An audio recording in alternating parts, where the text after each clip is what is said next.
देखते देखते 2024 आ गया और आज 6 दिन निकल भी गए। वक्त का पता ही नहीं चलता नहीं। इसी तरह से हमें लगता है कि आज नहीं तो कल कुछ ना कुछ तो कर ही लेंगे, लेकिन हमें पता ही नहीं होता कि वक्त जो है हमारे हाथ से फिसलता हुआ जा रहा है।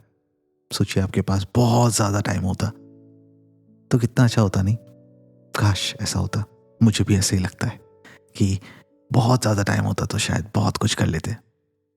लेकिन पता है, सच्ची बात यही है कि अगर आपके पास बहुत ज़्यादा टाइम होता है ना, तो आप कुछ करते नहीं हो। आप बस उस टाइम का लुत्फ़ उठाते हो। जैसे अगर 2 एग्ज़ाम के बीच में गैप रह जाता है ना, तो आप सोचते हो कोई बात नहीं, आज चल कर लेते हैं ना, कल परसों 3-4 दिन का गैप है, कर लेंगे तैयारी। लेकिन अगर आपके एग्ज़ाम के बीच में कोई भी गैप नहीं होता, तो आप जिस दिन एग्ज़ाम देके आते हो उसके बाद ही पढ़ने बैठ जाते हो। आपको लगता है ख़त्म करो यार, किस्सा ख़त्म करो।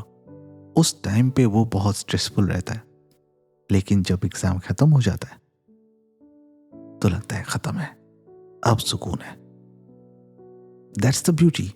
जब आप कोई टारगेट अचीव करते हो ना, जब आप खुद को पुश करते हो, तो उस टाइम पे शायद आपको अच्छा ना लगे, लेकिन उसका जो आउटकम निकल के आता है वो बहुत खूबसूरत होता है। अक्सर न्यू ईयर में हम बहुत सारे रेजोल्यूशन बनाते हैं, है ना? लेकिन शायद 1-2 महीने में ही वो रेजोल्यूशन कहाँ गायब हो जाता है, हमें खुद ही पता नहीं होता। घबराइए मत, मतलब आप अकेले नहीं हो, बहुत सारे लोग हैं, मैं भी उनमें से हूँ। लेकिन ज़रूरी ये है कि हम अपने आप को पुश करते रहें, क्योंकि पता है क्या? जब तक हम अपने आप को पुश नहीं करेंगे ना, हम अपना बेटर वर्जन नहीं बन सकते। पॉडकास्टिंग की ये जर्नी मैंने बहुत पहले सोचा हुआ था, लेकिन शुरू करने की हिम्मत ही नहीं हुई। कर लेंगे कर लेंगे कर लेंगे, कितने साल निकल गए। कोविड में सोचा हुआ था, इम्प्लीमेंट किया 2023 में, लेकिन जब किया बहुत अच्छा लगा और अब लगता है पहले क्यों नहीं किया था। जिंदगी ना बहुत छोटी है, देखो तो बहुत लंबी, लेकिन हर एक वक्त जब गुजर जाता है तब लगता है कि काश ये कर लिया होता, काश ये कर लिया होता। और वहीं पे हमें सब कुछ पता होने के बावजूद हम वही गलती दोहराते हैं, वक्त पे वक्त की चीज नहीं करते। ये जो मैं आपको ज्ञान दे रहा हूं, ये मेरे खुद के साथ भी लागू होता है और कहीं ना कहीं अपनी ही लर्निंग में आपके साथ शेयर कर रहा हूं। वक्त पे वक्त की चीज कर लेनी चाहिए। उस दिन मैं अपने एक दोस्त के साथ बात कर रहा था, तो उसने कहा कि पता है, एक बंदे ने ना 70 साल में 10th पास किया।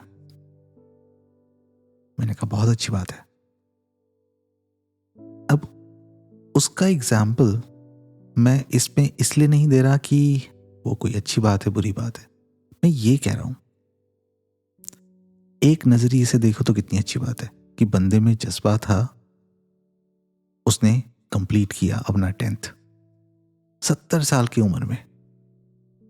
हो सकता है कि जब वो छोटा था उसको पढ़ने का मौका ना मिला हो, लेकिन उसके अंदर जज्बा था और उसने कंप्लीट किया 70th ऑफ ईयर्स में। कमेंडेबल जॉब है।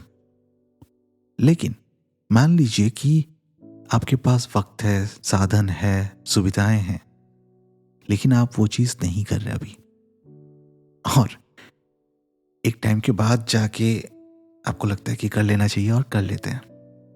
क्या आप उसका बेनिफिट उठा पाएंगे?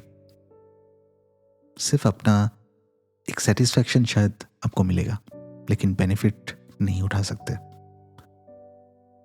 बेनिफिट उठाने के लिए तो आपको टाइम से शुरू करना पड़ेगा। तो मजाक मजाक में ही सही, लेकिन ये बहुत जिंदगी की एक कड़वी सच्चाई है कि हमारे पास जो वक्त है ना वो बहुत लिमिटेड है। उसी लिमिटेड वक्त में हम क्या करते हैं, खुद की जिंदगी में क्या वैल्यू एडिशन करते हैं, दूसरों की जिंदगी में क्या वैल्यू एडिशन करते हैं, उससे हमारी एक आइडेंटिटी बनती है। कुछ लोगों की तो मरने के साथ ही खत्म हो जाती है और कुछ लोगों की तो मरने के बाद भी चलती रहती है। तो चलिए ना कुछ ऐसा करते हैं ज़िंदगी में कि बहुत ज़्यादा नहीं तो कुछ थोड़े ही लोग हमें याद रखें, क्योंकि हमने ना सिर्फ अपनी ज़िंदगी में बल्कि उनकी ज़िंदगी में भी वैल्यू एडिशन किया, कैसे भी करके। ज़िंदगी का एक पर्पस होना चाहिए जिसको हम एम इन लाइफ भी कहते हैं, लेकिन मुझे लगता है कि एम कुछ भी हो, पर्पस बस इतना होना चाहिए कि आप खुद की ज़िंदगी में वैल्यू एडिशन करें, दूसरों की ज़िंदगी में वैल्यू एडिशन करें। वैल्यू एडिशन से मेरा यही मतलब है कि आप खुद की ज़िंदगी को बेहतर बनाएं, आसान बनाएं और दूसरे की ज़िंदगी को भी आसान बनाएं, बिना किसी नुकसान के, बिना किसी नुकसान के। ये इंपॉर्टेंट है। ये छोटी छोटी बातें हम कभी कभी ना कितना इग्नोर कर जाते हैं। अब देखिए ये ना, रिसेंटली मेरी सिस्टर आई है मेरे घर पे और मैं उससे बात कर रहा था। मैंने उससे पूछा कि एग्ज़ाम ख़त्म हो गए, कर क्या रहे हो, या फिर इससे पहले भी जब एग्ज़ाम ख़त्म हुए थे तो किया क्या था। तो उसने कहा कि भैया मैं ना कंप्यूटर सीख रही हूँ। मैंने कहा बहुत अच्छी बात है, बहुत इंपॉर्टेंट चीज़ है, सीखना भी चाहिए। क्या क्या सीखा? बहुत सारी चीज़ें गिनवा दी है। मैंने कहा बहुत बढ़िया, these are like really good things. तो मैंने उससे पूछा कि यार कुछ करके दिखाओ, मुझे अच्छा लगता है। वो होता है ना हमेशा कीड़ा, बच्चों को जब बचपन में कुछ बोलना आ जाता है तो मम्मी पापा बोलते हैं कि भैया को ये सुना दो, उसको ये सुना दो। तो कहीं ना कहीं मेरा भी है वो चीज़। ऑफ कोर्स ओल्ड फैशन हूँ थोड़ा सा। तो मैंने कहा कि करके दिखाओ ना। उसने कहा कि अभी करके दिखाना है। मैंने बोला हाँ दिखाओ, मजाक मजाक में, खेल खेल में दिखा दो क्या सीखा। और उसने कहा कि पता है मेरे पास ना सर्टिफिकेट है। मैंने कहा बहुत अच्छी बात है, लेकिन मैं सर्टिफिकेट का क्या करूं? मुझे एक काम करो, मुझे ये ना बना के दो, क्योंकि मुझे नहीं आता। तो वो बैठी और कोशिश कर रही है, लेकिन उससे हो नहीं रहा। वो कह रही है अरे शिट, मैं तो भूल गई। फाइनली कुछ बन गया, लेकिन आई वॉजंट सेटिस्फाइड। तब मैंने उसे पूछा क्यों, तुमने तो कहा था कि तुम्हें बहुत सारी चीजें आती हैं, तुम्हारे पास सर्टिफिकेट है। तब उसे रियलाइज हुआ कि सर्टिफिकेट मायने नहीं रखते। मायने ये रखता है कि आपने जो सीखा उसका इस्तेमाल आप जिंदगी में कैसे, कहाँ पे कर रहे हैं, कितना वैल्यू एडिशन कर रहे हैं। तो अक्सर जो नई पीढ़ी है, नॉट नई पीढ़ी, पुरानी पीढ़ी भी, बहुत सारे लोग ऐसे होते हैं जो पढ़ाई करते हैं मार्क्स के लिए, स्कोर के लिए, फिलाना डिवीजन। हाँ आई नो ये मैटर करता है, बहुत कॉम्पिटिटिव जमाना है, लेकिन अगर आप अपने अंदर स्किल डेवलपमेंट नहीं कर रहे हैं, अगर आप अपने आप को लेवल अप नहीं कर रहे हैं और रियल सेंस में, तो वो सर्टिफिकेट एक टाइम के बाद कोई मायने नहीं रखेगा। तो अगर आप जिम का मेंबरशिप लेते हैं लेकिन खुद जाके जिम में एक्सरसाइज नहीं करते हैं, तो जिम का मेंबरशिप आपको बॉडी नहीं दे सकती, बेशक आप उसको कहीं पे भी दिखा दें। तो ये एक बहुत ही इम्पॉर्टेंट लेसन है जो मैंने भी सीखा, ऑफ कोर्स हार्ड वे, लेकिन आप लोगों के साथ शेयर कर रहा हूँ ताकि आप लोग ऐसी चीज़ें अगर अनजाने में भी कर रहे हैं या फिर जानबूझ के भी कर रहे हैं तो इसको ना करें, बिकॉज लाइफ बहुत खूबसूरत है, बशर्ते हम उसे खूबसूरत बनाने के लिए हमेशा कोशिश करते रहें। हमें बहुत सारी चीज़ें चाहिए होती है, लेकिन सिर्फ चाहिए ही होती है, हम उसके लिए कुछ करना नहीं चाहते। अभी भी मुझे लगता है कि कुछ मायनों में तो पुराने दिन अच्छे थे। क्यों?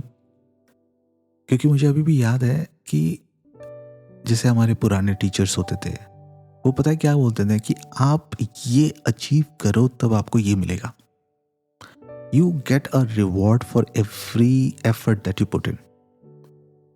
लेकिन अगर आपको सारी चीजें मिल जाती हैं वक्त से पहले, विदाउट एनी रिवॉर्ड, मतलब it's a kind of reward of course, well in advance, without doing anything, तो आप उस चीज़ के लिए एफर्ट क्यों मारोगे?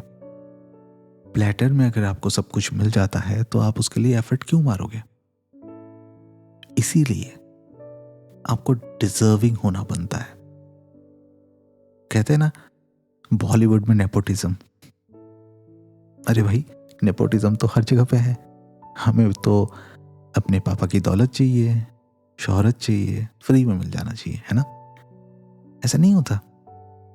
You deserve that thing and then you will get it.